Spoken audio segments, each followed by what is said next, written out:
Mai sauraro barkanka da zuwa wannan channel ɗin tamu mai suna Smooth Media TV. In zuwanka ne na farko mai sauraro ka danna mana alamar subscribing sauran ka danna mana alamar ƙararrawa domin samun cikakkun bidiyon mu masu zuwa. To mai sauraro, gaskiyar magana akan ganin watan Shawwal wato watan ƙaramar sallah kenan.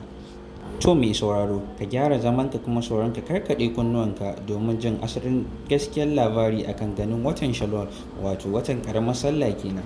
Yayin da azumi ya kai kwana 29 cicif na wannan wata mai suna Ramadan, a yayin da aka fara dogon bincike domin tabbatar da cewa an ga sabon watan Shawwal wanda shine watan ƙaramar sallah.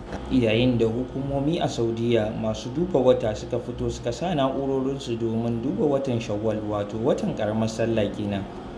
Sai dai zuwa yanzu hukumomin sun tabbatar da cewa wata ba zai gani ba a wannan lokacin, hatta sai dare ya yi karfe 9:20 na dare sauran wata za a iya duba shi, sauran kuma ana mai tabbacin cewa za a iya ganin wata a wannan lokacin. To don haka mutane sai su shirya domin samun cikakkun bayanai akan ganin watan ƙaramar sallah.